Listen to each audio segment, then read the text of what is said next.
Hi, welcome to all of you on my YouTube channel. आज मेरे साथ Rishikesh Germany के बर्लिन से जुड़ रहे हैं। तो सबसे पहले आपका बहुत बहुत स्वागत है मेरे चैनल पे। मैं थोड़ा बहुत पहले इनके बारे में बता देना चाहता हूँ, इसके बाद ये खुद अपने बारे में बताएंगे। इनसे मेरी दोस्ती बीटेक के दौरान हुई थी। ये मेरे रूममेट हैं। तो ये कंप्यूटर साइंस से एनआईटी जमशेदपुर से कंप्यूटर साइंस में इन्होंने बीटेक किया है। उसके बाद इन्होंने जॉब ज्वाइन किया और उसके बाद जॉब के बाद ये मास्टर्स की डिग्री जर्मनी से अभी कंप्लीट किए हैं। अभी इनका इंटर्नशिप चल रहा है। तो ये आईक्यू लेवल में शुरू से ही बहुत तेज हैं, लेकिन पढ़ाई पे उतनी उनकी ज़्यादा ध्यान नहीं रहता था। तो मैं एक चीज़ और बता देता हूँ, जैसे कि फर्स्ट सेमेस्टर में इनका C+C इनको मतलब पढ़ने में मन इंटरेस्ट ही नहीं होता था। जैसे बहुत लड़के बोलते हैं ना कि हमें सी नहीं आता है, तो इनका बैक लगा था फिर भी मतलब सब कुछ क्योंकि ये पढ़ते ज्यादा ध्यान नहीं थे।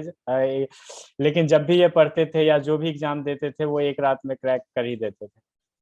तो आप लोगों को इससे ये चीज मिल सकती है कि आपको आए चाहे ना आए, कंप्यूटर साइंस में आप जा सकते हैं।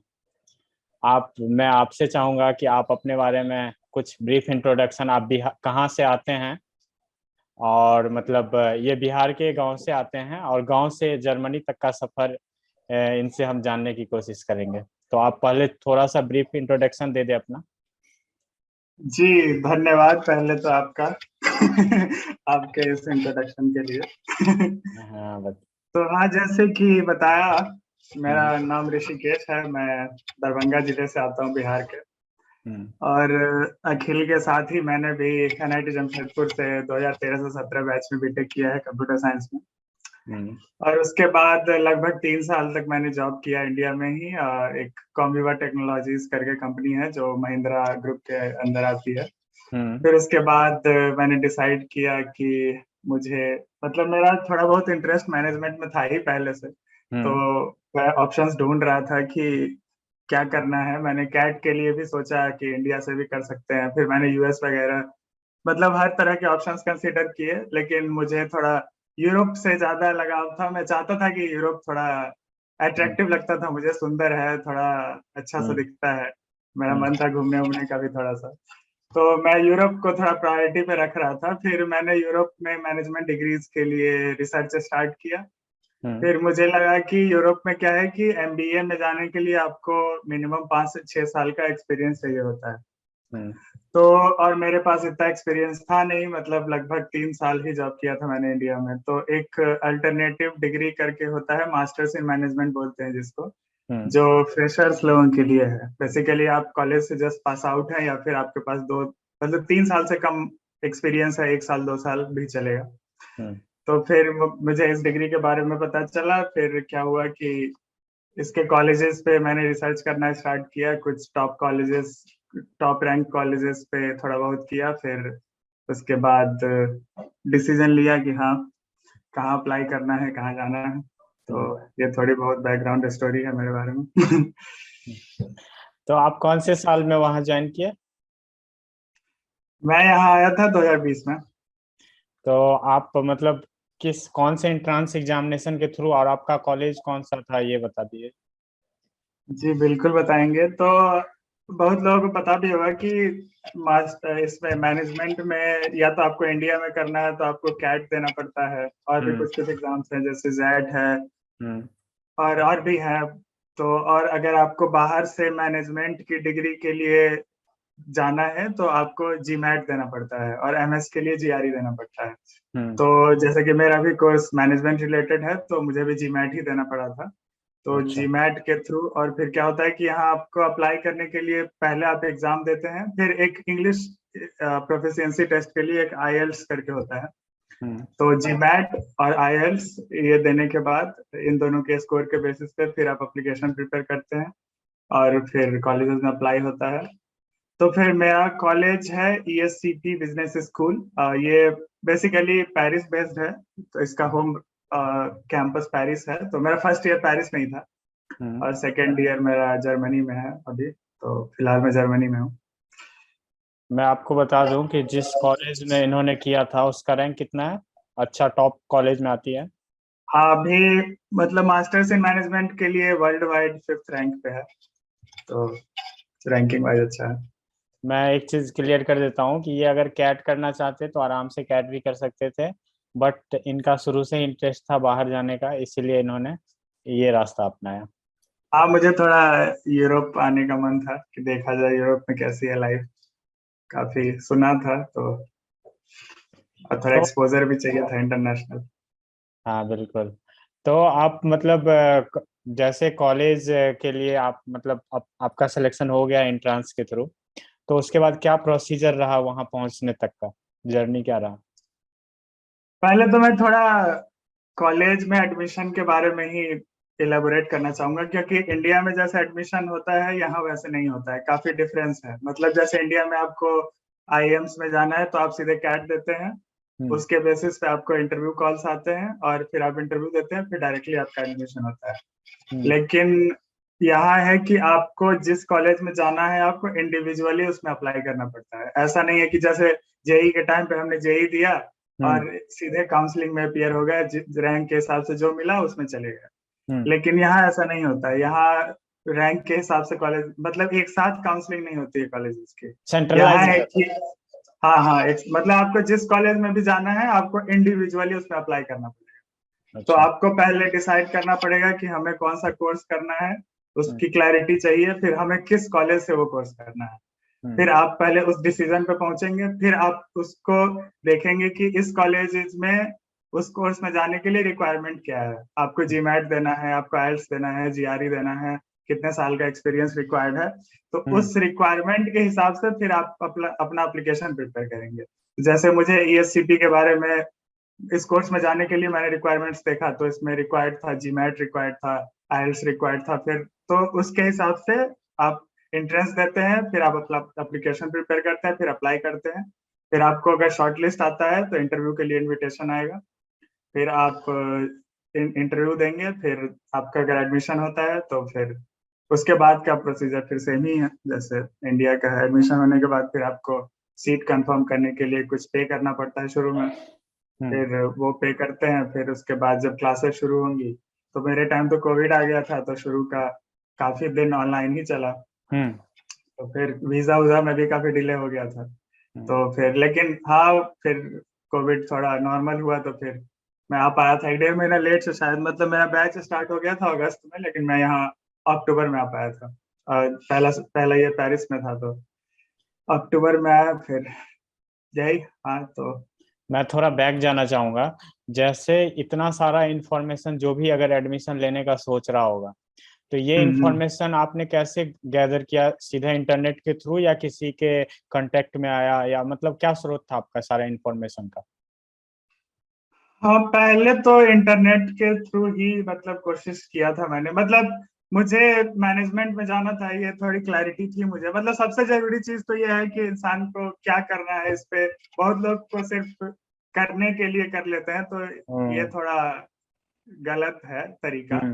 मतलब हम्म। आपको पहले अगर क्लैरिटी है कि आपको किस फील्ड में जाना है, क्या करना है, तो उसी के स्पेसिफिक आप सर्च करेंगे। फिर उसके स्पेसिफिक आपको बहुत सारी वीडियोस हैं जो यूट्यूब पे अवेलेबल है, बहुत सारे इंफॉर्मेशन है जो कंसल्टेंट्स के द्वारा, हम्म। वेबसाइट्स है जिस पे प्रोवाइडेड है। और जैसे फाइनेंशियल टाइम्स है, उस पे रैंकिंग्स आती है, तो उसके थ्रू फाइनेंशियल टाइम्स पे भी आपको बहुत सारी इंफॉर्मेशन मिल जाएगी कि वो कोर्स कहाँ कहाँ किस किस कॉलेजेस में अवेलेबल है, और उसके बेसिस पे आप कॉलेज का डिसीजन ले सकते हैं। और अच्छा। अगर आप चाहें तो उस कॉलेजेस के लिंक्डइन पे आप सर्च कर सकते हैं कि उस कॉलेजेस में, उस कोर्स में कौन कौन लोग पढ़ रहे हैं, हम्म। और फिर लिंक्डइन के थ्रू आप उनको अप्रोच कर सकते हैं। फिर उस पे आपको जो भी क्वेरी है आप उनसे भी पूछ सकते हैं। तो मेरे हिसाब से तो इंटरनेट पे जो इंफॉर्मेशन है, और लिंक्डइन, फेसबुक, मैंने भी काफी फेसबुक वगैरह पे लोग अप्रोच किया था उस टाइम पे कि जो इस कॉलेजेस में पढ़ रहे थे, फिर मुझे जो जो डाउट्स थे मैं उनसे क्लियर करता था। हम्म। तो आप इस तरीके से कर सकते हैं। अब जैसा आपने बोला कि इंटरव्यू होता है, तो इंडिया में ज्यादातर बच्चे इंग्लिश से सफर करते हैं, तो किस टाइप का मतलब नॉर्मल इंग्लिश, जैसा कि मैं तो आपको जानता हूँ तो आपका मतलब ठीक था, बिहार मतलब अच्छा इंग्लिश था, मीडियम लेवल था।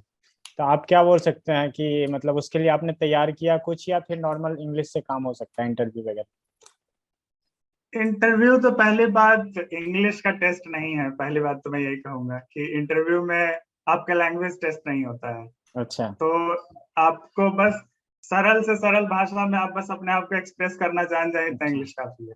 मतलब ओके। किसी भी फील्ड में आपको एक थोड़ा सा हाइप है, मतलब हर चीज में लोग पहले समझते हैं कि कोई भी इंटरव्यू क्रैक करने के लिए मेरी इंग्लिश अच्छी होनी चाहिए, या फिर जॉब क्रैक करने के लिए इंग्लिश अच्छी होनी चाहिए। मैं तो इसमें बिलीव नहीं करता हूँ, क्योंकि मैं खुद बिहार बोर्ड से पढ़ा हूँ बचपन से ही। तो हाँ मेरी इंग्लिश मतलब भले ही मेरी इंग्लिश लिखने विखने में ठीक है, लेकिन हाँ जब हाँ। अब थोड़ी ठीक हो गई यहाँ आने के बाद, लेकिन जब बोलने बोलने की बात आती थी तो मेरी इंग्लिश बहुत अच्छी कभी से नहीं थी। तो बस एक बेयर मिनिमम होना चाहिए कि आप अपने आसान भाषा में जो आपके इमोशंस हैं, जो आप कहना चाहते हैं, वो एक्सप्रेस कर लें, इतना काफी है। तो इंग्लिश तो मतलब बहुत ज्यादा वैसा नहीं है कि आपका एक सर्टेन लेवल का होना चाहिए, लेकिन एक जो आईएलटीएस का टेस्ट होता है वो क्लियर करना पड़ता है। मतलब अगर हम्म। इन सब कॉलेजेस में आपका एडमिशन चाहिए तो उसके अच्छा। लिए थोड़ी प्रैक्टिस चाहिए, क्योंकि उसमें क्या होता है कि लिसनिंग, रीडिंग, राइटिंग और स्पीकिंग, ये अच्छा। चारों पैरामीटर्स पे टेस्ट किए जाते हैं। तो हम्म। लेकिन बहुत हार्ड वो भी नहीं है, मतलब उसमें भी अगर आप कॉन्फिडेंटली थोड़ा बहुत बोल लेते हैं, मतलब बहुत कॉम्प्लेक्स इंग्लिश की जरूरत नहीं है। बस आप अपने आप को एक्सप्रेस करना जानते हैं, बस काफी है इतना।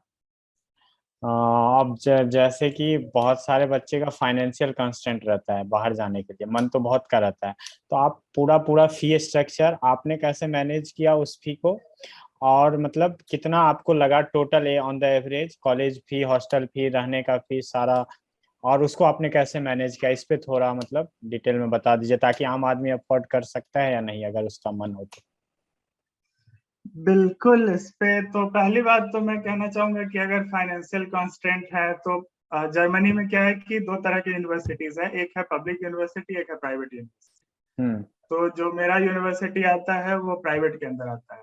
ठीक है। तो क्या होता है कि प्राइवेट यूनिवर्सिटीज में ठीक ठाक फीस रहती है, हम्म। लेकिन कुछ पब्लिक यूनिवर्सिटीज हैं, कुछ क्या काफी सारे हैं जो जिनका क्वालिटी वाइज काफी अच्छा है, हम्म। लेकिन क्या है कि उसमें फीस नहीं है। हम्म। तो वो ऑप्शन कंसीडर कर सकते हैं। तो लेकिन मेरे साथ क्या था कि अगर आपको पब्लिक यूनिवर्सिटी में जाना है तो आपका बैचलर्स जिस फील्ड में है, आपको मास्टर्स उसी में करना पड़ेगा। अच्छा अच्छा। तो मेरा बैचलर्स था कंप्यूटर साइंस, फिर मास्टर्स में मैनेजमेंट में जाना चाह रहा था। हम्म। तो इस वजह से पब्लिक यूनिवर्सिटी के लिए मैं अप्लाई नहीं कर सकता, तो मतलब मेरे चांसेस काफी कम हो जाते हैं एडमिशन में। अच्छा। तो इसलिए मुझे, और प्राइवेट ये ईएससीपी जो जिसमें मैं पढ़ रहा हूँ उसकी रैंकिंग काफी अच्छी है, तो मैं ये हम्म। चाह रहा था कि थोड़ी फीस भी लगे लेकिन हाईली रैंक कॉलेज में जाऊं, तो ये ऑप्शन मैं कंसीडर कर रहा था। लेकिन जो पब्लिक यूनिवर्सिटी है, क्वालिटी उसकी अच्छी है जर्मनी में, हम्म। तो बिना फीस के आप बहुत अच्छी क्वालिटी एजुकेशन ग्रैब कर सकते हैं यहाँ। हम्म। और अपॉर्चुनिटीज, वर्क अपॉर्चुनिटीज भी, अब जर्मनी वर्ल्ड का फोर्थ लार्जेस्ट इकोनॉमी है, तो हम्म। वर्क अपॉर्चुनिटी भी ठीक अच्छी है। मतलब अगर आप उस लेवल तक, मतलब थोड़ा कंपटीशन है, लेकिन अगर आप उतना एफर्ट देते हैं तो काफी अच्छा जॉब ले सकते हैं आप यहाँ पे। हाँ तो तो फीस फी पे थोड़ा मतलब ओपनली कितना मतलब खर्चा होता है, कैसे मैनेज किया, इस पे थोड़ा डिस्कस कर दे तो ज्यादा अच्छा रहेगा। ठीक है, तो मैं दोनों ऑप्शन के पर्सपेक्टिव से बताता हूँ। एक तो प्राइवेट में अगर जाते हैं जो मेरा, और एक पब्लिक यूनिवर्सिटी का।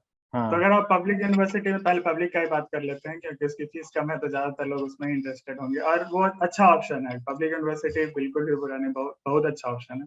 हम्म। तो पहली बात तो उसमें है कि एप्लीकेशन का प्रोसेस सेम ही है जो मैं आपको ऑलरेडी बता चुका हूँ। उसमें अगर मैनेजमेंट कोर्स है तो जीमैट, अगर आपने नॉर्मली जैसे आपने इलेक्ट्रिकल से किया है, तो आप यहाँ इलेक्ट्रिकल से ही एमएस करना चाहते हैं, तो हम्म। आपको जीआरई देना पड़ता और आईएलटीएस देना पड़ता, तो हम्म। और आप आराम से एडमिशन ले सकते थे यहाँ। तो क्या है कि उसमें फीस नहीं लगती है आपकी कुछ भी, हम्म। मतलब पब्लिक है तो सारा गवर्नमेंट द्वारा फंडेड है। आपको बहुत कम, बेयर मिनिमम 6 महीने में शायद कुछ 15 से, मतलब थोड़ी सी फीस लगती है, क्या 300 से 400 यूरो, आप 300 यूरो लगभग सेमेस्टर में लगता है, जो कि आपको 25 से 30 हजार आता है एक हम्म। सेमेस्टर का। बस कॉलेज को हम्म। आपको इतना ही देना पड़ेगा। लेकिन आपके रहने का खर्चा होगा, रहने का खर्चा आपको अगर यहाँ देखे तो 700 से 800 यूरो मिनिमम है, मतलब पर इससे कम मंथ। में आप नहीं रह सकते। पर हाँ, पर मंथ। मंथ। हाँ, हम्म। 700 से 800 यूरो। लेकिन मतलब और भी ऊपर जा सकता है, लेकिन अगर आप बेयर मिनिमम मान के चले तो 800 यूरो कम से कम, 1000 मान के चलते हैं, 800 से 1000 के बीच। अभी थोड़ा ये सब अकोमोडेशन का लोचा चल रहा है, इसमें थोड़ा मिलना हम्म मुश्किल हो रहा है, क्योंकि काफी कोविड के बाद सब कुछ खुल गया है, तो काफी लोग आ रहे हैं बर्लिन। हम्म तो अभी थोड़ा रेंट वगैरह बढ़ गया है, तो 1000 यूरो मान के चलते हैं। लेकिन एक अच्छी चीज यहाँ है कि यहाँ क्या होता है कि गवर्नमेंट अलाउ करती है स्टूडेंट्स को 20 घंटा वीक में आप पार्ट टाइम जॉब कर सकते हैं। अच्छा अच्छा। तो आप यहाँ पढ़ाई करते हुए भी, क्योंकि मैं जितने इंडियन लोगों को जानता हूँ यहाँ पे मोस्टली सब यहाँ आए फिर वो पार्ट टाइम जॉब ऑलमोस्ट करते ही हैं। तो हम्म पार्ट टाइम जॉब में बहुत सारे ऑप्शन है। कुछ लोग हैं कि जो मैकडी या केएफसी में जाते, मतलब आप हर दिन 2-3 घंटे कर सकते हैं। तो इससे क्या होता है कि आपका जो लिविंग एक्सपेंस है आप पार्ट टाइम जॉब के थ्रू आप उसको मैनेज कर सकते हैं। तो वहां तो पे अगर आप पब्लिक कौन सा जॉब करता होगा? पार्ट टाइम में है कि अच्छा। आप मैकडी में काम कर सकते हैं, आप केएफसी में, कुछ रेस्टोरेंट्स हैं जिसमें नॉर्मल काम कर सकते हैं, या फिर अमेजोन वगैरह का है जिसमें कि पैकेट को इधर से उधर करना है, या फिर जो सुपर मार्केट्स होते अच्छा हैं अच्छा। उसमें है कि आप अनलोडिंग करते हैं, लोडिंग करते हैं। फिर बहुत सारी, ये सब तो हो गया आपका कि जो मतलब थोड़ा मेहनत वाला, और है कि सोफिस्टिकेटेड काइंड जॉब्स भी हैं, जैसे कि आपने आपके पास मान लीजिए कि कोडिंग का एक्सपीरियंस है, तो यहाँ हम्म आके आप किसी कंपनी के लिए पार्ट टाइम जॉब कर सकते हैं 20 घंटे। मेरे बहुत सारे दोस्त लोग हैं जो कंपनी भी 20 मतलब पार्ट टाइम जॉब प्रोवाइड करती है। तो आप अच्छा। एज ए सॉफ्टवेयर डेवलपर कर सकते हैं, आप एज ए बिजनेस एनालिस्ट कर सकते हैं। तो दोनों ऑप्शंस उपलब्ध है, लेकिन आपको किसी कंपनी में थोड़ा अप्लाई करना पड़ेगा, थोड़ा इंटरव्यूज वगैरह, थोड़ा टाइम लगता है। लेकिन अगर आप केएफसी वगैरह में करना चाहें तो वो भी ऑप्शन उपलब्ध है। तो लिविंग एक्सपेंस इस सब के थ्रू आप कवर कर सकते हैं। तो मतलब 1000 यूरो मान के चले, मतलब 80,000 पर मंथ रहने का कॉस्ट आ जाएगा। 80,000 अगर। अभी 80 समथिंग चल रहा है, तो 60 से 70 हजार रहने का खर्चा मान के चलिए, इंडियन करेंसी के हिसाब से मिनिमम। ऊपर तो स्काई इज द लिमिट है, हम्म, लेकिन और ये रूम वूम हॉस्टल वॉस्टल मिलने में तो दिक्कत नहीं होती है एज ए फॉरेनर? होती है इनिशियली, थोड़ा क्योंकि अब इंटरनेशनल सिटी है बर्लिन, मतलब बर्लिन में थोड़ा ज्यादा है। और भी जर्मनी के और सिटीज में उतना स्ट्रगल नहीं है, क्योंकि बर्लिन काफी इंटरनेशनल सिटी है, यहाँ बहुत ही लोग हमेशा आते जाते रहते हैं। अच्छा। लेकिन क्या है कि यहाँ जो पब्लिक यूनिवर्सिटीज हैं उसके अपने हॉस्टल्स भी हैं, अपना हॉस्टल नहीं मतलब गवर्नमेंट के द्वारा फंडेड कुछ रेजिडेंसीज हैं हम्म। जिसमें कि आप अप्लाई कर सकते हैं। वो काफी चीप पड़ता है, लेकिन उसमें है कि थोड़ा वेटिंग लिस्ट रहता है, तो वो थोड़ा लेट से मिलता है। ये तो लेकिन हो गया। ये तो पब्लिक का हो गया, और प्राइवेट में ओवरऑल 2 साल का कितना कॉस्ट अगर सारा जोड़ ले तो कितना आ जाता है? प्राइवेट में है ये काफी महंगा है। हम्म, मतलब मेरी फीस है 45,000 यूरो, जो कि इक्विवेलेंट होती है 40 लाख रुपए के दो, INR में अगर कन्वर्ट करना चाहे तो। 2 साल का। तो हाँ, दोनों दोनों साल इंक्लूडेड। तो हम्म। ये फीस हो गई, और फिर उसके बाद जो मैंने लिविंग एक्सपेंसेस बताए वो सेम ही है, चाहे तो पब्लिक में है चाहे। आपने इतना कॉस्ट कैसे मतलब फाइनेंस किया? अब मेरा तो बैंक लोन है पूरा। अच्छा, तो आप मतलब रिस्क ले चुके हैं बैंक से? हाँ हाँ, मैं ले चुका हूँ। अच्छा अच्छा। तो आपके मन में कभी ऐसा नहीं हुआ कि मान के चले इतना मतलब इतना हैवी लोन ले रहा हूँ आगे, मतलब? हाँ, थोड़ा डाउट तो होता ही है ऑब्वियसली, मतलब उस टाइम होता था, लेकिन फिर लगता था कि क्योंकि यहाँ सैलरीज वगैरह भी ठीक है, तो लगता था कि हाँ, अगर अब जो बात है कि अब एक जिंदगी मिलती है, उसमें भी अब वो ना किए जो चाहते थे, तो फिर बात ही क्या है। तो मैंने लोन सोचा कि ठीक है। लोन इजिली अवेलेबल हो जाता है? हाँ, इजीली उस टाइम थोड़ा कोविड था, तो मेरे टाइम तो थोड़ा स्ट्रगल था, क्योंकि मैं 2020 में आया था यहाँ। और हम्म आपको तो पता ही है 2020 में क्या हालत थी इंडिया में। तो हम्म। सब कुछ बंद था, बैंक्स वगैरह भी बंद थे, सब कुछ चल नहीं रहा था, तो मुझे थोड़ा स्ट्रगल हुआ। तो मतलब मैं गवर्नमेंट बैंक से भी करा सकता था, लेकिन वो सब बंद चल रहे थे, तो मुझे एनबीएफसी के थ्रू करना पड़ा। क्रेडिला करके है एक एचडीएफसी का, अच्छा। उसमें थोड़ा इंटरेस्ट ज्यादा है, लेकिन मिल गया था लोन। अब आते हैं कॉलेज के स्टडी पे। जैसे 2 साल का फॉर्मेट कैसा था, मतलब किस में थ्योरी किस में प्रैक्टिकल, क्या फॉर्मेट था 2 साल के स्टडी का?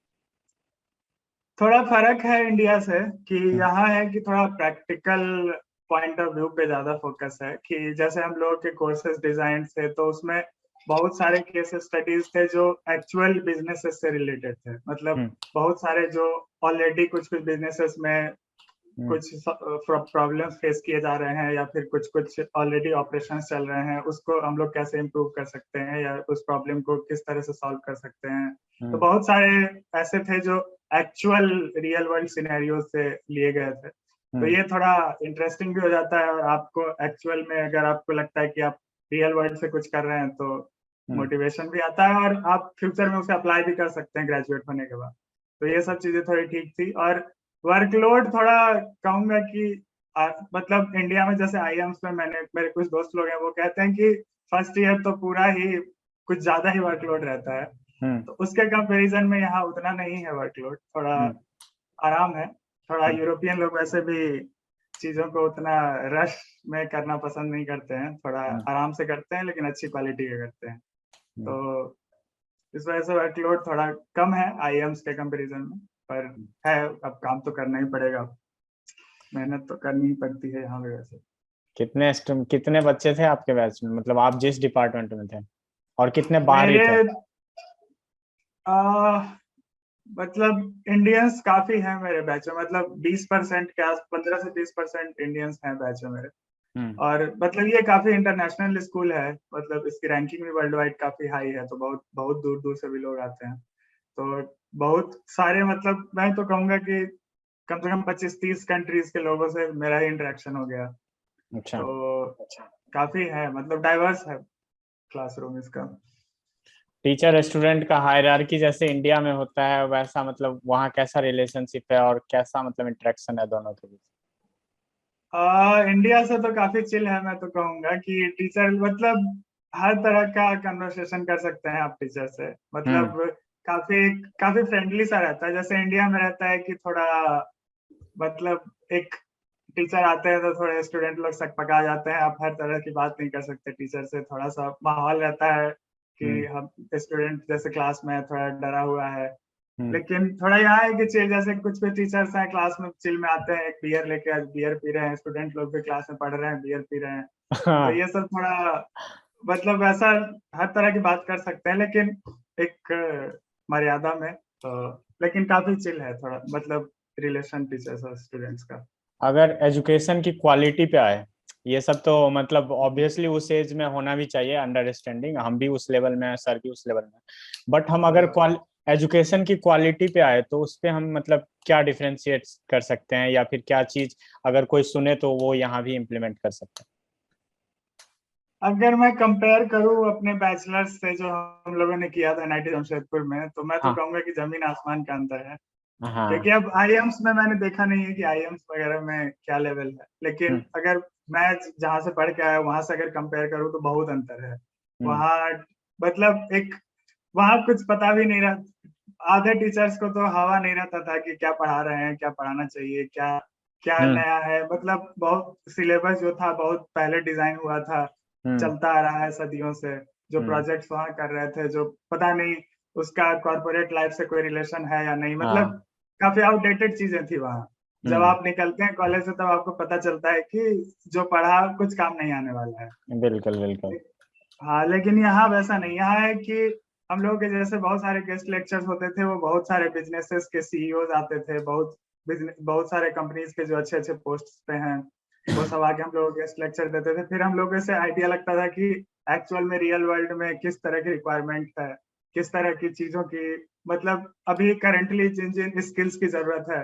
तो एक तरह से जो कॉर्पोरेट लाइफ को और हम लोग क्लासरूम को सिंक्रोनाइज करने की कोशिश रहती थी प्रोफेसर्स को द्वारा भी, कि जो हम यहाँ सीख रहे हैं उसे सीधे यहाँ से कॉलेज से निकलते ही इम्प्लीमेंट कर पाए। तो ये काफी फर्क है। और थोड़ी प्लानिंग अच्छे से होती है, थोड़ा सिलेबस अच्छे से डिजाइन होता है, जो कि थोड़ा डिफरेंस है इंडियन स्टाइल और यहाँ में। मतलब कह सकता हूँ कि जो रियल वर्ल्ड है और कोर्स दोनों में मैच है, सिंक्रोनिज्म है।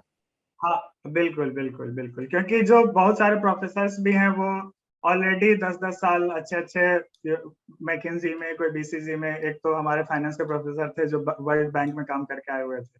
तो इन लोगों को पता है कि एक्चुअल में कॉर्पोरेट में क्या चल रहा है और आप हम लोगों को कैसी स्किल्स की जरूरत है।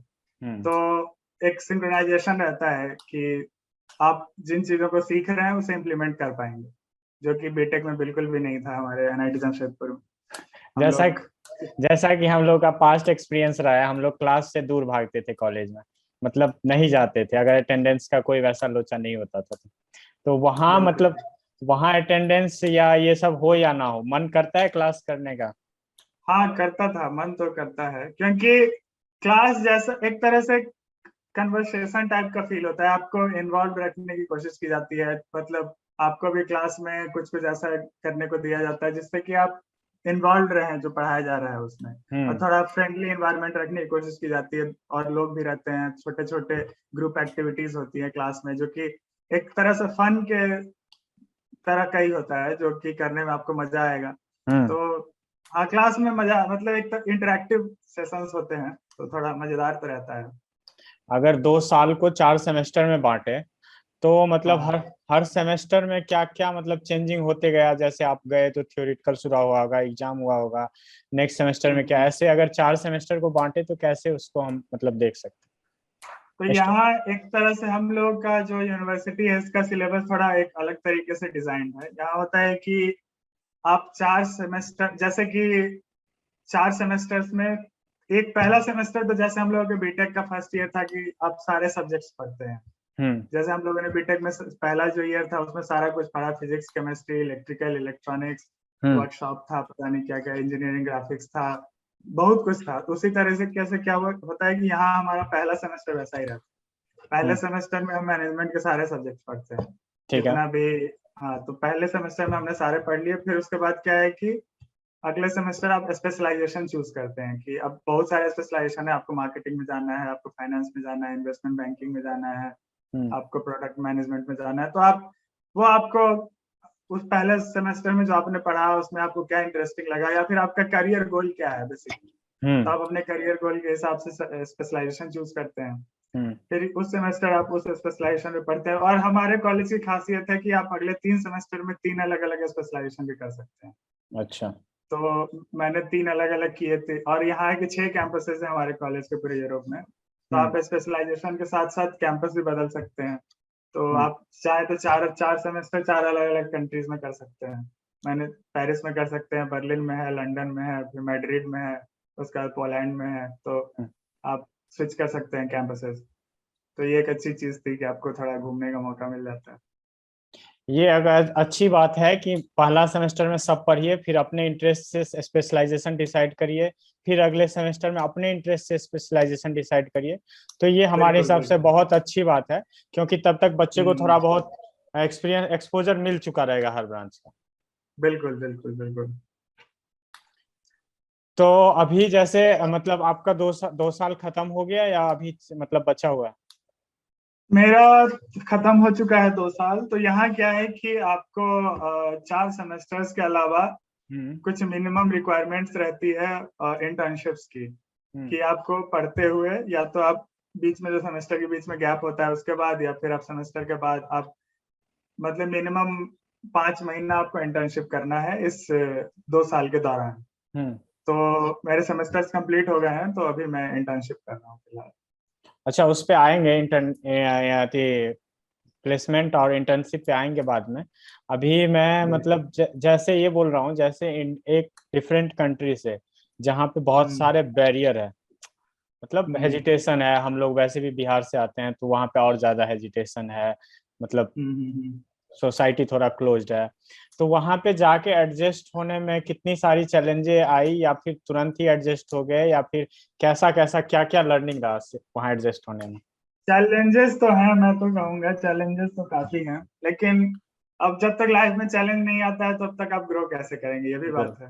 बिल्कुल बिल्कुल। जब तक आप चैलेंज जब तक आप चैलेंज फेस नहीं करते हैं तब तक आप अपने आप को पुश नहीं करते हैं, तब तक आप ग्रो भी नहीं करते हैं। तो हम्म। चैलेंजेस हैं, जैसे कि मैं अब काफी गांव से बिलोंग करता हूँ आपकी की तरह। तो गांव में एक अलग तरह का माहौल रहता है, सब एक दूसरे से मिलते जुलते रहते हैं, फ्रेंडली सा रहता है। लेकिन यहाँ है कि थोड़ा प्रोफेशनलिज्म ज्यादा है, कि हम्म। लोग थोड़ा अपने काम से मतलब रखने में बिलीव करते हैं। उतना ज्यादा ओपननेस नहीं है अपने इंडिया की तरह। जैसे इंडिया में हॉस्टल में रहे तो पूरा हॉस्टल ही दोस्त बन जाता है, हाँ उसके हाँ साथ हाँ। भी निकल लिए, चिल कर लिए, उस सब टाइप का थोड़ा कम है इधर। तो हम्म। आपको आपका एक सर्कल उतना बड़ा नहीं हो पाता है, थोड़ा इंडिविजुअल से। और यहाँ है कि सब कुछ आपको खुद मैनेज करना है। हॉस्टल में खाना मिलता था मेस में, यहाँ खाना भी खुद बनाना है, किचन साफ करना है, बर्तन साफ करना है, बाथरूम साफ करना है। अच्छा। तो ये सब चीजें हैं, थोड़ा मैनेज करनी पड़ती है खुद से। लेकिन फिर भी वही बात है कि आप करते हैं, फिर आप ग्रो होते हैं उसी के हिसाब से। मतलब तो वहाँ कल्चरल, सब कुछ खुद से करना है, या फिर हाँ, आप अगर खर्चा करना चाहते हैं तो मैनेज कर सकते हैं, अगर आप उतना खर्चा कर सकते आप बहुत खर्चा करना चाहते हैं तब मैनेज कर सकते हैं, क्योंकि काफी महंगा पड़ेगा अगर आप हाउस हेल्प लेते हैं तो। काफी काफी महंगा है ये सब। हैं। जैसे मतलब इंडिया में गर्ल्स बॉयज वगैरह बैरियर रहता है कॉलेज सब में, या फिर हेजिटेशन वगैरह, तो वहाँ पे आपको इन सब चीजों में क्या डिफरेंस मिल रहा है, मतलब और कितने? इस मामले में तो मैं कहूंगा कि काफी इक्वालिटी है। हाँ। मतलब खास, हाँ, इधर तो मतलब एक तो जेंडर रेशियो भी हमारे क्लास में काफी सही था, मतलब ऑलमोस्ट 50-50 था। हम्म। 50% लड़कियां थी तो। और मुझे तो कुछ वैसा डिफरेंस नजर नहीं आता है इधर। ऑलमोस्ट हर चीज लड़कियां करती हैं जो लड़के करते हैं, तो इवन साथ में काफी सारा। हॉस्टल में भी मतलब ऐसा कोई बैरियर नहीं है कि बिल्कुल बॉयज हॉस्टल गर्ल्स हॉस्टल नहीं, ऐसा? ऐसा कुछ नहीं। मैं खुद अभी रह रहा था वो, मतलब 3 लोगों द्वारा शेयर किया जा रहा था रूम, जिसमें कि एक लड़की थी हम लोगों के साथ। अच्छा। तो यहाँ जैसे कि आप शेयर्ड अपार्टमेंट लेते हैं तो इसमें इसमें ऐसा नहीं है कि ये लड़कों को ही मिलेगा या लड़कियों को ही मिलेगा। तो आप शेयर्ड हॉस्टल्स रहते हैं, शेयर्ड मतलब जैसे एक अपार्टमेंट में 3 रूम है तो उसमें हो सकता है 2 लड़की है, एक लड़का है। तो हम्म। वैसा कोई बैरियर नहीं। लैंग्वेज में ऐसा लगा कि यहाँ के इंग्लिश सफिशिएंट थी वहाँ पे सस्टेन होने के लिए, या फिर मतलब कुछ डिफरेंस लगा? आपको है थोड़ा, क्योंकि जब मैं फ्रांस में था तो फ्रांस में क्या है कि फ्रेंच कुछ ज्यादा ही यूज होता है। हर हम्म। ऑफिशियल वर्क के लिए फ्रेंच यूज होगा। आपके जो लोकल्स हैं बहुत को इंग्लिश नहीं आती है। हाँ। तो लाइक आपके काम का चीज इंग्लिश में सब काम चल जाएगा, आपकी क्लासेस इंग्लिश में होंगी, आपके फ्रेंड्स से आप इंग्लिश में बात कर सकते हैं। लेकिन हम्म। आपको अगर लोकल कल्चर को एक्सप्लोर करना है तो हम्म। आपको यहाँ की लोकल लैंग्वेज सीखनी पड़ेगी, क्योंकि हर कोई इंग्लिश नहीं जानता है यहाँ। बर्लिन ज्यादा इस मामले में बेहतर है, क्योंकि बर्लिन में मैंने जहाँ तक नोटिस किया कि यहाँ इंग्लिश ऑलमोस्ट आती है लोगों को। लेकिन पेरिस ऐसा नहीं था। पेरिस में था कि जो लोग बहुत लोग जानते हैं लेकिन बहुत लोग इंग्लिश नहीं भी जानते। जैसे कि बहुत चीजें मैं खरीदने जाता था हम्म। शॉप्स पे, तो हम्म। इशारों में बात करना पड़ता था, क्योंकि मुझे फ्रेंच नहीं आता, उन लोगों को इंग्लिश नहीं आती। अच्छा, ये तो बैरियर है। क्या है, ये बैरियर है। वैसे आपने ये 2 साल का कोर्स किया तो कहाँ कहाँ पे? पहला पेरिस, फिर कहाँ कहाँ पे? हाँ, मतलब मेरा पहला 2 सेमेस्टर था वो पेरिस में था, हम्म। और बाद आखिरी 2 सेमेस्टर बर्लिन में था। अच्छा। तो इस 2 साल की जर्नी के दौरान घूमे मतलब घूमने के लिए कैसा रहा वहाँ का जगह? पहला साल तो पूरा कोविड था। आपको खुद पता ही है कि 2020 से 2021 का पीरियड कैसा बीता है हम लोगों का पूरी दुनिया में ही। हम्म। तो उस टाइम तो यहाँ आने के बाद थोड़ा रिस्क होता अगर घूमता तो जब हम्म। मैं पेरिस में था तो बाहर तो कहीं नहीं घूम पाए। हम्म। लेकिन पेरिस के अंदर ही जो जो फेमस चीजें थी, और वो सब भी ऑलमोस्ट बंद ही थी, क्योंकि पूरी दुनिया लॉकडाउन से गुजर रहा था।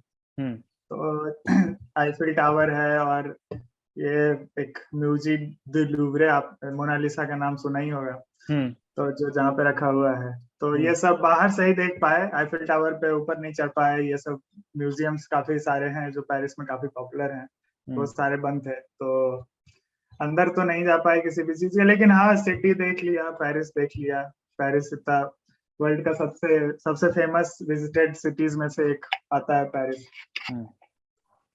तो थोड़ा अच्छा अब था एक्सपीरियंस, लेकिन कोविड की वजह से पूरा एंजॉय नहीं कर पाए। अच्छा, अब आते हैं मेन चीज जो सबका फोकस पॉइंट रहता है, प्लेसमेंट और इंटर्नशिप। जी बिल्कुल। तो इंडिया से कैसा डिफरेंट है इंटर्नशिप और प्लेसमेंट लेना, और वहाँ पे प्लेसमेंट मतलब कॉलेज से होती है या नहीं होती है, इंटर्नशिप का क्या सिनारियो है, और प्लेसमेंट कब होती है, इन सब चीजों पे हम्म, डिस्कस, मतलब अच्छे से थोड़ा डिटेल में बता। बिल्कुल सबसे जरूरी चीज तो यही है, हर इंसान हाँ। यही माइंड में रख के आता है जो भी आता है। तो मैं हाँ। तो पहले, अब मैं एक कंपैरेटिवली बोलना चाहूंगा बीटेक जो हम लोगों ने एनआईटी जमशेदपुर में किया और यहाँ, क्योंकि ये दोनों सिचुएशंस मैंने अपने हम्म। अब खुद से एक्सपीरियंस किया है। तो इंडिया में क्या होता है कि जब आप ग्रेजुएट होने वाले होते हैं तो एक कैंपस प्लेसमेंट का रिवाज है अपने तरफ, जहाँ कंपनीज कैंपस में आती है, उनको जो भी असेसमेंट्स लेने होते हैं, इंटरव्यूज लेने होते हैं, लेती है, और जो क्वालिफाइड कैंडिडेट्स मिलते हैं उनको लेके ऑफर लेटर वहीं का वहीं थमा के चली जाती है। लेकिन इंडिया के बाहर ये कॉन्सेप्ट नहीं है, अनफॉर्चुनेटली। यहाँ क्या है कि आपको हर चीज के लिए खुद से एफर्ट करना पड़ता है, चाहे आपको इंटर्नशिप चाहिए, जॉब चाहिए, कुछ भी चाहिए। तो यहाँ है कि इंटर्नशिप्स के लिए भी आपको डिसाइड करना पड़ेगा कि मैं किस फील्ड में जाना चाहता हूँ, उस फील्ड में कौन कौन सी कंपनीज हैं जो वो रोल ऑफर करती हैं। आपको पहले अपना रिसर्च करना पड़ेगा, फिर आप कंपनी पिक करेंगे, फिर रोल पिक करेंगे, फिर उसके बाद आप अपना एप्लीकेशन प्रिपेयर करेंगे। आपका एक तो रेज्यूमे हो गया, ऊपर से एक कवर लेटर भी बहुत सारी कंपनी मांगती है, जिस कवर लेटर में आप लिखते हैं कि आप उस रोल के लिए क्यों अप्लाई कर रहे हैं, उस कंपनी में क्यों अप्लाई कर रहे हैं, और आप उस रोल के लिए कैसे सूटेबल हैं, आप उस कंपनी के लिए क्या वैल्यू ऐड करेंगे। अच्छा। तो ये सारी चीजें आपको कवर लेटर में, और रेज्यूमे तो नॉर्मली है जो हम लोग यूज करते थे वहां भी। तो आप अप्लाई करते हैं, फिर अगर आपको कंपनी को आपका प्रोफाइल पसंद आता है, कंपनी को लगता है कि आप उनके लिए सूटेबल होंगे, तो कंपनी आपको इंटरव्यू के लिए इनवाइट करती है। और फिर आप इंटरव्यू देते हैं, पूरा प्रोसेस होता है, जो भी हर कंपनी का अपना अलग अलग तरीका है, नंबर ऑफ इंटरव्यूज भी डिफर करते हैं कंपनी वाइज। तो फिर जब आप क्वालिफाई करते हैं सारे राउंड्स पे, उसके बाद आपको ऑफर लेटर मिलता है। तो ये थोड़ा लेंदी प्रोसेस है इंडिया के कंपैरिजन में। इंडिया में था कि कंपनी आई, एक दिन में सारे राउंड्स हो गए जो कैंपस में होते थे, शाम तक आपको पता चल गया कि आपका हो रहा है या नहीं हो रहा है, और आज दिए एक कंपनी में, कल दूसरी आई, आप आराम से, मतलब इस मामले में काफी काफी डिफरेंस है। इंडिया में कैंपस प्लेसमेंट काफी आसान है, यहाँ के कंपैरिजन में जॉब टफ है, टफ। जॉब हाँ, यहाँ यहाँ टफ है इंडिया के कंपैरिजन में। इंडिया अगर में काफी आसान। अगर खुद के अंदर मतलब ज्यादा क्यूरियोसिटी नहीं रही तो ऐसा भी हो सकता है कि हम अनप्लेस्ड भी हो सकते हैं। हाँ, अगर आपने एफर्ट नहीं किया और आपकी स्किल्स उस लेवल की नहीं है तो आपको काफी डिफिकल्टी होगी जॉब में।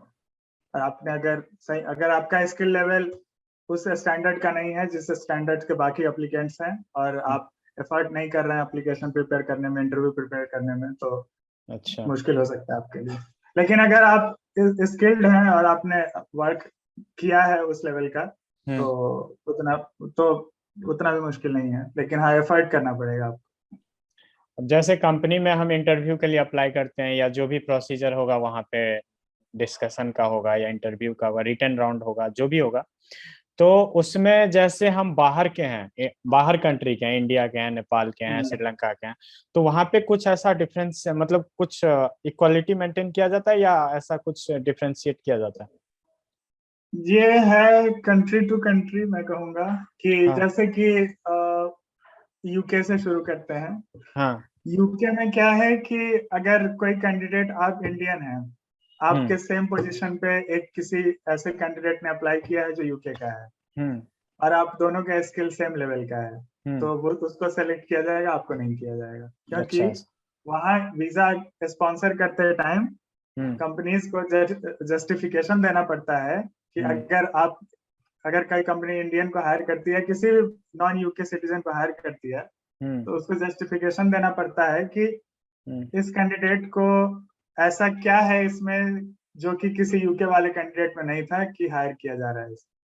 अच्छा। तो एक स्पॉन्सरशिप का वहां लोचा आता है। यहाँ भी है, फ्रांस की बात अगर करूँ तो क्या है कि हम लोग इंडिया से आते हैं, भले ही कितना भी फ्रेंच सीख लें, लेकिन उस लेवल का नहीं सीख पाएंगे जिस लेवल के यहाँ के लोकल्स बोलते हैं। तो अगर आपने किसी पोजीशन के लिए अप्लाई किया, अगर कोई सेम स्किल लेवल का फ्रेंच आदमी अप्लाई कर रहा है, तो ऑब्वियसली उसकी फ्रेंच की लेवल अच्छी होगी, तो उसको आपके ऊपर प्रेफर किया जाएगा, क्योंकि ऑर्गेनाइजेशन से बहुत सारे काम ऐसे फंसते हैं जो कि फ्रेंच में होते हैं। लेकिन बात यह है कि जो इंटरनेशनल कंपनीज हैं वो इतना डिफरेंशिएट नहीं करती। जैसे बहुत सारी यूएस की कंपनी है, बहुत सारी ऐसी कंपनी जो इंटरनेशनली ऑपरेट करती हैं, तो उनका सारा काम इंग्लिश में चलता है, तो उन लोग डिस्क्रिमिनेट नहीं करते हैं ऐसे।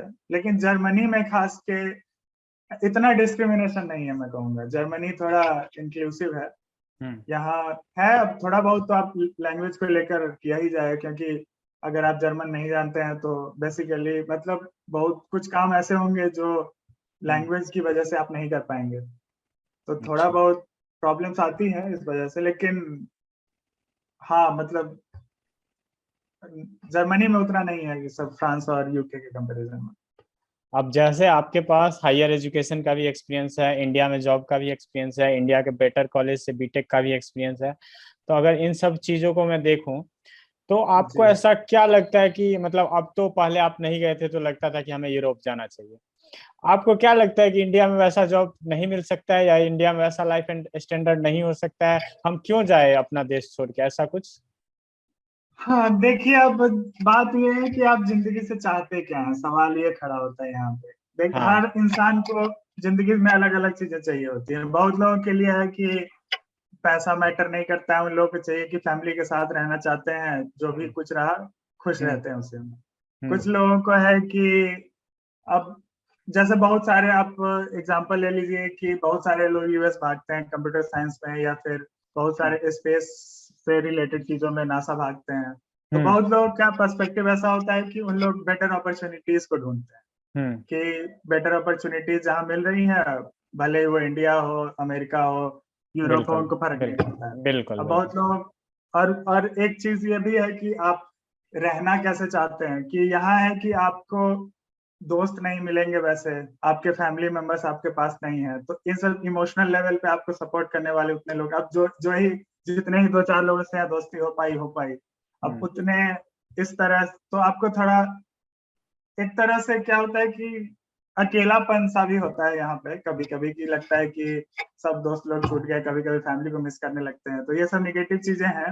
हम्म। लेकिन है कि फिर थोड़ी स्टैंडर्ड ऑफ लिविंग अच्छी है यहाँ पे, थोड़ा हर चीज थोड़ा एक सोफिस्टिकेटेड टाइप का लगता है, कि थोड़ा साफ सुथरा सा है, हर चीज एक प्रोसेस से होता है। हम्म। आप जैसे इंडिया में एसबीआई में जाइए तो वहाँ लाइन लगी हुई है, लोग कहते हैं कि लंच के बाद आइए, तो ये हम्म। सब चीजें नहीं है। तो थोड़ा हाँ।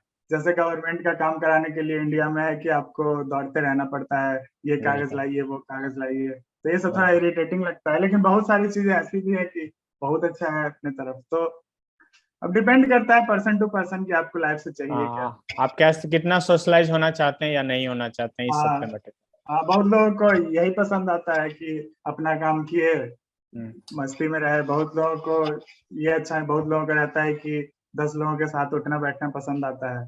तो ये तो अपना अपना पर्सनल डिसीजन है। बिल्कुल बिल्कुल। वर्क कल्चर मतलब मान के चलिए सैटरडे संडे क्या मतलब कैसा मतलब रहता है वर्क कल्चर, किस वर्क दिन? कल्चर मैं कहूँगा काफी बेहतर है इंडिया से, वर्क लाइफ बैलेंस में काफी बेहतर है। मतलब अच्छा। यहाँ है कि लाइफ को काफी प्रायोरिटी दी जाती है। हम्म। इंडिया में है कि थोड़ा वर्क पे फोकस ज्यादा है, आपका मैनेजर को बिल्कुल फर्क नहीं पड़ता कि आपके जिंदगी में क्या चल रहा है, बस आप काम करके दे रहे हैं, बस उसके लिए वही काफी है। यहाँ है कि थोड़ा मतलब आपके मेंटल लेवल, क्या मेंटल पीस पे भी थोड़ा फोकस है, कि आप मेंटली हैप्पी हैं कि नहीं। थोड़ा आपको हमेशा पूछते रहते हैं कि जो तुमको काम मिल रहा है वो तो लोड ज्यादा तो नहीं हो रहा है, अगर तो ऐसा है कि थोड़ा कोशिश की जाती है कि एक तरह से बैलेंस बनाए रखा जाए। और जैसे कि वीकेंड्स पे या फिर ऑफ डेज पे यहाँ हम्म। रूल है कि आपका एम्प्लॉयर आपको कॉल नहीं कर सकता, आपको कांटेक्ट नहीं कर सकता है। हम्म। तो ये सब चीजें हैं कि आप अगर कोई छुट्टी का दिन है तो छुट्टी का दिन है। इंडिया में बहुत बार, मैं खुद 3 साल में कितनी बार मैं भी सैटरडे संडे को ऑफिस गया हूँ, हम्म। आपको भी पता होगा कि लेवल हम्म। क्या रहता है वहाँ पे। तो ये हम्म। सब फर्क है, थोड़ा वर्क लाइफ बैलेंस काफी बेहतर है इंडिया से। अगर सेम स्किल रहे किसी के पास तो पैसा में इंडिया में भी उतना कमा सकता है या फॉरेन में भी उतना कमा सकता है या डिफरेंस होगा? अगर आप कंप्यूटर साइंस में हैं, हम्म। मतलब अगर मैं अपने जो मेरा बैकग्राउंड रहा है उसकी बात करूं, हम्म। तो अभी पिछले 2-3 साल में इंडिया में काफी सैलरी हम्म। लेवल पे काफी ज्यादा इम्प्रूवमेंट हुआ है। बहुत ज्यादा बहुत ज्यादा। बहुत ज्यादा हुआ है। अभी मेरे खुद जो बैचमेट्स थे, हम्म। अभी कुछ लोगों की सैलरी इतनी हो गई है कि यहाँ मैं जॉब लेने के बाद भी उसको मैच नहीं कर पाऊंगा। तो बिल्कुल। हाँ, लेकिन सारे फील्ड में ऐसा नहीं है। आप इलेक्ट्रिकल में देखते हैं, इलेक्ट्रिकल में भी ऐसा है, मैकेनिकल वगैरह, बाकी सारे फील्ड में ऐसा नहीं है। बूम आया है तो आईटी सेक्टर में। हाँ, आईटी में भयानक बूम आया है। तो आईटी में आप कह सकते हैं कि इंडिया में भी आप यहाँ जितना कमाएंगे आप इंडिया में उतना कमा सकते हैं। हम्म। लेकिन अगर आप किसी और इंडस्ट्री से हैं तो हम्म। थोड़ा मुश्किल है। इंडिया में अभी काफी काफी मतलब फर्क है किसी और कंप्यूटर अच्छा। साइंस के अलावा दूसरी चीजों में। तो अभी आप इंटर्नशिप के लिए आपका सिलेक्शन हो गया जैसा कि मेरा आपसे बात हुआ था। तो अभी आप कितना दिन का वहाँ पे इंटर्नशिप और कौन सा एरिया में आप मतलब मास्टर मैनेजमेंट करें, मास्टर इन मैनेजमेंट, तो सीएससी से हाँ, वर्क लाइफ बदल जाएगा या वही उसी फेज पे रहेगा? थोड़ा सा चेंज है। मतलब अभी मेरा डेजिग्नेशन है वो प्रोडक्ट मैनेजर का है। हम्म। तो मतलब जैसे कि पहले था कि पहले मैं प्रोडक्ट बनाता था, अब थोड़ा रहेगा कि मेरा थोड़ा डिसीजंस की डिसीजन मेकर। क्या, हाँ, कि क्या बनना चाहिए और क्या फीचर्स होंगे, क्या हम्म। जोड़ना चाहिए, क्या घटना चाहिए, थोड़ा बहुत कस्टमर मैनेजमेंट साइड पे। तो हम्म। थोड़ा सा मतलब थोड़ी बहुत टेक्निकल चीजें भी रहेंगी, लेकिन बेसिकली अब डिसीजंस में हेल्प करेंगे कंपनी को। पहले था कि प्रोडक्ट बनाने में हेल्प करते थे। अच्छा अच्छा। तो अभी कितने दिन मतलब इंटर्नशिप के बाद फिर से आपको खुद से जॉब के लिए अप्लाई करनी पड़ेगी और डिग्री हाँ इंटर्नशिप हाँ के बाद मिलेगी? हाँ हाँ हाँ, मतलब मैं इंटर्नशिप का सर्टिफिकेट सबमिट करूंगा कॉलेज में कि हाँ। मेरा एक, क्योंकि ये एलिजिबिलिटी, डिग्री के लिए एलिजिबिलिटी के लिए इंटर्नशिप भी रिक्वायर्ड है। तो अच्छा। ये सबमिट करने के बाद फिर मैं डिग्री के लिए एलिजिबल हो जाऊंगा, सारे क्रेडिट्स मेरे टिक हो जाएंगे, फिर मुझे डिग्री दिया जाएगा। हाँ, और फुल टाइम जॉब के लिए भी फिर से अप्लाई करना पड़ेगा। तो ये मतलब इंटर्नशिप 2 साल की डिग्री के अलावा ये इंटर्नशिप करना होता है, 5 महीने का या हाँ 6? हाँ हाँ हाँ हाँ, वो 4 सेमेस्टर के अलावा आपको इंटर्नशिप, मतलब हर कॉलेज में मैंडेटरी नहीं है ये। हम्म। हमारे कॉलेज का थोड़ा एक एडिशनल क्राइटेरिया है। अगर इंडियन करेंसी में देखे तो हम्म। एवरेज पैकेज अगर देखे तो मान के चलो कितना मान के चल सकते हैं, किसी का अगर गया है तो कितना मतलब एक्सपेक्ट कर सकता है? मास्टर्स इन मैनेजमेंट के बाद एवरेज अगर मान के चलें तो 55 से 60 लाख, 50 से 60 लाख कह सकते हैं। लेकिन यहाँ टैक्स बहुत ज्यादा है और लिविंग एक्सपेंस भी बहुत ज्यादा है, तो आप सिर्फ 60 लाख सुन के लगता है बस। कि बहुत है। हाँ। हाँ, तो लेकिन एक्चुअल में उतना है नहीं है, मतलब अगर कंपेयर किया जाए इंडियन पैकेज के तुलना में। क्योंकि अच्छा। इंडिया में है कि आपको घर मिल जाता है 15 से 20 हजार में, आप घर में रह लेते हैं। यहाँ हम्म। आपको घर के लिए वही 70 हजार देना पड़ता है। हम्म। आपको इंडिया में कुछ खाने के लिए खाना ऑर्डर करते हैं आप, 200 रुपये में आप खाना खा सकते हैं इंडिया में। हम्म। यहाँ अगर आप बाहर खाएंगे तो आपको वही कम से कम 2-2.5 हजार लगेगा। तो हम्म। डिफरेंसेस हैं, आपको लिविंग एक्सपेंस बढ़ जाता है, आपकी आपको इंश्योरेंस के लिए ज्यादा पे करना पड़ता है, आपका टैक्स ज्यादा है। तो बेसिकली देखने में लगता है कि सैलरी बहुत है, लेकिन अगर आप इवेंचुअली देखें तो बहुत फर्क नहीं है। मतलब अगर सब कुछ जोड़ जाड़ के लिविंग स्टैंडर्ड वगैरह देख ले तो बराबर ही मतलब बोल सकते हाँ, अगर आप हैं, थोड़ा इंडिया बहुत। में 15 से 20 लाख, 20 लाख के आसपास के जॉब करते हैं हम्म। और यहाँ आपको 60 से 65 लाख मिल रहा है, तो मैं कहूँगा बराबर है। अब मतलब साठ अब साठ जैसे। पैंसठ हजार यूरो हम्म। हाँ, इंडिया के 20 लाख के बराबर है ऑलमोस्ट। अब जैसे फाइनली वो भी आप पता है जो भी हो रहा है मतलब एकदम एग्जैक्ट डेटा या सब कुछ से बता रहा है, ऐसा कुछ नहीं है कि इसमें कुछ फेक है, जो भी है रियल हम्म। बता रहा है। तो आप अगर आपको रेटिंग देने के लिए हम बोले तो आपका एक्सपेक्टेशन और रियलिटी, और अब आप क्या मतलब अब आपको अगर डिसीजन लेना हो तो आपको क्या लगता है कि मतलब कैसा रहा जर्नी? आपको आगे इंडिया में रहना चाहते हैं या फॉरेन में वहीं रहना चाहते हैं? तो इन सभी बातों पे थोड़ा सा अगर डिस्कस करें तो। हाँ, मतलब बिल्कुल। पहली बात तो कोविड की वजह से काफी कुछ ऐसा हो गया जो अनएक्सपेक्टेड था, क्योंकि मेरा पहला साल पूरा, मतलब मेरा 2020 से 2022 का कोर्स था। और हम्म। जब मैं आने वाला था तभी पूरा कोविड आ गया, 2021 में पूरा लॉकडाउन रहा। हम्म। तो इस वजह से काफी सारी चीजें मुझे ऑनलाइन करनी पड़ी, क्लासेस ऑनलाइन थे, बहुत सारे ग्रुप एक्टिविटीज थे जो नहीं हो पाए। हम्म। तो ये सब थोड़ा बुरा लगा कि इतना ज्यादा फीस भर के ऑनलाइन जूम पे क्लास कर रहे हैं। हाँ। तो अब बहुत सारी एक्टिविटीज नहीं हो पाई, बहुत, और इस वजह से काफी फ्रेंड्स भी उतने नहीं बन पाए, क्योंकि अब हम्म। फ्रेंड्स तभी बनेंगे जब इंटरेक्ट करेंगे, क्लास में बैठेंगे साथ में। बिल्कुल बिल्कुल बिल्कुल। तो ये सब एक्सपीरियंस थोड़ा बेहतर हो सकता था, हम्म। लेकिन अब तो वो सब चला गया। तो अब ये सब तो, अब कोई आना चाहता है तो ये सब चीजें तो नहीं होंगी। हम्म। लेकिन लर्निंग वाइज अपॉर्चुनिटी काफी है। अब आपको पर्सनल ग्रोथ का काफी है, क्योंकि हर चीज आप यहाँ आते हैं खुद से मैनेज करते हैं, तो आपके अंदर कॉन्फिडेंस भी बढ़ता है। हम्म। आप यहाँ आते हैं, नए लोगों से इंटरेक्ट करते हैं, काफी सारे देश के लोगों से मिलना जुलना होता है।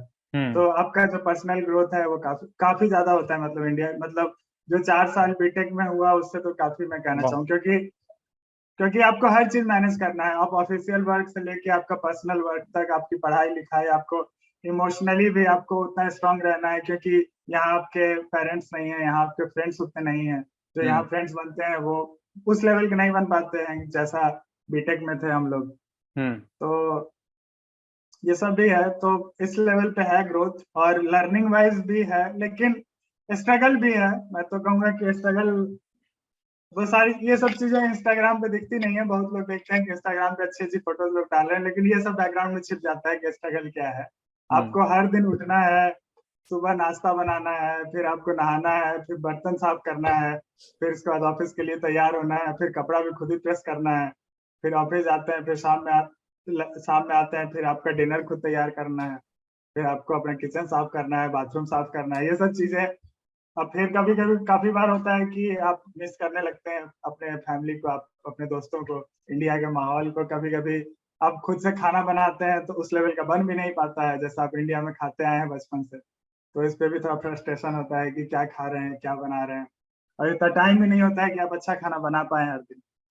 तो ये सब थोड़ी चीजें हैं जो खा निगेटिव्स हैं। खाना में कितना मतलब ऐसा महसूस होता है कि इंडिया से डिफरेंट हूँ, मुझे नहीं मिल रहा है, बस पेट भर रहा हूँ, या वैसा कुछ होता है? काफी है, मैं तो कहूंगा, क्योंकि मैं कभी खुद से बनाता नहीं था इंडिया में। घर पे जितने दिन रहा तब घर पे तो कौन ही बनाता है बचपन में। फिर हम्म। उसके बाद जब बीटेक में हम लोग गए तो हॉस्टल में मेस था ही, खाना मिलता था, तो हॉस्टल में एक भी दिन नहीं बनाया। फिर उसके हम्म। बाद मैं बैंगलोर गया जॉब के लिए। तो हम्म। वहाँ कुछ 2-4 दिन संडे वनडे को बना लेते थे, शौक से तो बना लेते थे, नहीं हम्म। तो कुक आता था हम लोग के यहाँ। तो वैसा कभी मौका मिला नहीं मुझे बनाने का। फिर यहाँ आने के बाद अचानक सब खुद से मैनेज करना पड़ता है, हम्म। और हर दिन उतना मोटिवेशन भी नहीं रहता है बनाने का कि आप अच्छा बना पाए। तो शॉर्टकट्स ही में ही कभी पास्ता बना लिए जल्दी जल्दी, कभी नूडल्स बना लिए, कभी कुछ, कभी खिचड़ी बना लिए जो जल्दी जल्दी में बन जाए, क्योंकि उतना एफर्ट करने का मन नहीं करता है हमेशा। तो काफी बार होता है कि हाँ बस पेट भरने के लिए खाते हैं, लेकिन कोशिश करते हैं कि दिन में कम से कम एक बार थोड़ा ढंग का बना लें। या तो दिन में बना लें या रात में, कम से कम एक मील तो अच्छा हो, बाकी 1-2 मील थोड़ा शॉर्टकट वाले निपटा दें। तो खाने इंडियन। के मामले में तो काफी हम्म। है स्ट्रगल। इंडियन फूड अवेलेबल रहता है अगर बाहर हाँ, खाना हो? अवेलेबल सब कुछ है, अवेलेबल मिल जाएगा सब कुछ। मसाले भी मिलते हैं, बहुत सारे शॉप्स हैं जो इंडिया से इंपोर्ट करते हैं मसाले वसाले। आपको अच्छा। मिल सबको, मतलब खासकर बर्लिन में, क्योंकि बर्लिन में काफी इंडियंस हैं। हम्म। बाकी सिटीज, हाँ हाँ होंगे ही, हमें हर जगह ही होंगे इंडियंस, तो कहाँ नहीं वैसे। ऑफिस में तो लंच वंच की व्यवस्था नहीं रहती है? मतलब किचन है जिसमें अगर आपको बनाना चाहें तो आप बना सकते हैं, प्रोवाइड नहीं किया जाता है। अच्छा, मतलब खुद। सारा सामान वामान आपको, फ्रिज है, आप अपना कुछ रखना चाहें उसमें रख सकते हैं। वहां तो तो मतलब रहता है, बहुत सारे ऑफिस में है, मतलब मेरे मेरे में नहीं है, बहुत सारे कंपनीज में है जो बहुत जगह फ्री फूड प्रोवाइड होता है। वो तो लेकिन हर हर जगह नहीं है। वो तो ठंड प्रदेश है, ठंड जगह है। तो ये लिक्विड वगैरह का तो बहुत डिमांड रहता होगा, या फिर नॉर्मली सारे आदमी इन्वॉल्व रहते होंगे हाँ ये सब तो मतलब हर जगह, हर हर दिन? रेस्टोरेंट में, सुपरमार्केट में मिलता ही है। अब जिसको हम्म। इच्छा है पी सकता है, नहीं इच्छा है पीते भी मोस्ट हैं लोग, नहीं भी पीते। मोस्टली ज्यादा तो पीते ही होंगे मतलब। हाँ पीते ही हैं। यहाँ तो एक तरह से कल्चर भी है कि डिनर के साथ वाइन लेते हैं बहुत लोग। बहुत हाँ। सारे लोग बियर वियर तो बहुत कॉमन है, ऑफिस में लोग लेके बैठे रहते हैं, अच्छा। क्लासरूम में बियर लेके चले जाते हैं। तो ये सब बहुत ही नॉर्मल है। चिल चिल माहौल है। हाँ हाँ, कह सकते हैं। तो तो हमें लगता है मतलब अगर कोई भी जैसे इंस्टाग्राम फेसबुक इस सब को देख के डिसाइड करते हैं तो बाहरी दुनिया पे ना जाए। हाँ आप। बिल्कुल, मैं तो यही कहना चाहूंगा कि इंस्टाग्राम पे देख के डिसीजन ना लें, क्योंकि इंस्टाग्राम पे सिर्फ एक साइड की चीजें दिखती हैं, वो दूसरे बस साइड की चीजें छुपी। वो बस एज ए जर्नी अगर जाना चाहते हैं तब तक के लिए ठीक है फेसबुक इंस्टाग्राम। अदरवाइज करियर के हाँ लिए जा रहे हैं तो पूरा एनालिसिस कर ले, फिर जाए बिल्कुल तैयार होके स्ट्रगल करने के लिए। बिल्कुल यस। बिल्कुल बिल्कुल, क्योंकि अच्छी चीजें भी बहुत हैं लेकिन स्ट्रगल्स भी बहुत हैं। बहुत बिल्कुल। सारे, सारी चीजें खुद से मैनेज करना तो आसान नहीं होता है। आई थिंक हमने सारे बातों पे डिस्कस किया। अगर और कुछ शेयर करना चाहे अपने खुद से तो कर सकते हैं। हाँ, मुझे तो लग रहा है सब कुछ हो ही गया है ऑलमोस्ट। सारी हाँ। चीजें तो डिस्कस हो ही गई हैं। अब आपका क्या प्लान है, इंडिया में शिफ्ट होने का या फिर वहां पे रहने का? मतलब आना तो है इंडिया। अब हाँ। अभी आना है, 1 साल बाद आना है, 2 साल बाद आना है, लेकिन क्योंकि मैं भी थोड़ा ऐसा आदमी हूँ कि थोड़ा सोशलाइज सोशलाइज। होना पसंद करता हूँ। हाँ, हम्म। मुझे भी दोस्तों के साथ चिल करना। जैसे मैं बैंगलोर में था तो काफी सारे मेरे ब्रांच के लोग बैंगलोर में रह रहे थे, क्योंकि अब आईटी का तो हब ही है बैंगलोर। हम्म। तो वहां पे होता था कि हर वीकेंड हम लोग एक साथ गैदर होते थे, खाना बनाते थे, चिल हम्म। करते थे। कभी वीक डेज पे भी इधर उधर घूमने निकल गए, किसी के फ्लैट चले गए, हम्म। मिला है ये कि वो सब चीजें यहाँ मिसिंग है। तो ये सब थोड़ा लगता है कि जैसे यहाँ घर भी जाना हुआ तो अब अचानक से आपको घर जाने की कुछ जरूरत हो गई, तो अब हम्म। अचानक से आप घर भी नहीं जा सकते हैं, जो कि आपको बिल्कुल। प्लान करना पड़ेगा। टिकट्स बिल्कुल। इतने ज्यादा महंगे रहते हैं। आप हम्म। इंडिया में तो जब मन हो घर जा सकते हैं। तो ये सब है थोड़ा तो। कोशिश तो यही है कि 1-2 साल बाद या फिर, हाँ मतलब 2 साल बाद ऑलमोस्ट वापस इंडिया में ही देखेंगे। अगर सोशली या फिर कल्चरली अगर इंडिया और फॉरेन कंट्री को कंपेयर करें तो मतलब ऐसा मतलब कुछ इंडिया का जो अच्छा हो, कुछ वहाँ का जो अच्छा हो, जो कुछ वहाँ का मतलब जो आपको सही नहीं लग रहा हो, जो कुछ यहाँ का जो सही नहीं लग रहा हो, तो ऐसे एक दो पॉइंट अगर बताए तो ज्यादा सही रहेगा। हाँ, पहली बात तो यहाँ लोग थोड़े सिविलाइज्ड हैं काफी। कि हाँ। मतलब जैसे हुड़दंग टाइप का नहीं है, मतलब सब जैसे सिस्टम से होती है सारी चीजें यहाँ। हम्म। जैसे तो ये चीजें थोड़ा अच्छा लगता है कि आपको जैसे कभी कुछ काम करवाना है, किसी गवर्नमेंट ऑफिस में गए, बैंक में गए, हम्म। आपको पता चलता है कि हाँ सब सिस्टम से हो रहा है, कुछ टाला नहीं जा रहा है। ये सब चीजें अच्छी लगती है थोड़ी।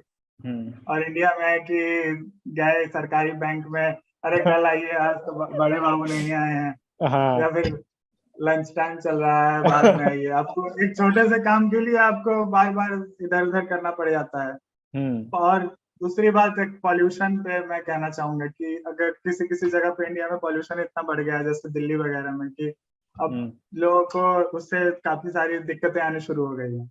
हम्म। तो उस पॉल्यूशन वाइज भी काफी अच्छा है। मतलब यहाँ काफी सही लगता है कि थोड़ा साफ सुथरा, यहाँ ग्रीनरीज, मतलब इंडिया में सिटीज में ग्रीनरीज धीरे धीरे कम हो रही है, लेकिन हम्म। यहाँ बर्लिन इतना इतना इंटरनेशनलाइज्ड सिटी है, इतना बड़ा शहर है, हम्म। फिर भी यहाँ ग्रीनरी काफी काफी सारे पार्क्स हैं। हम्म।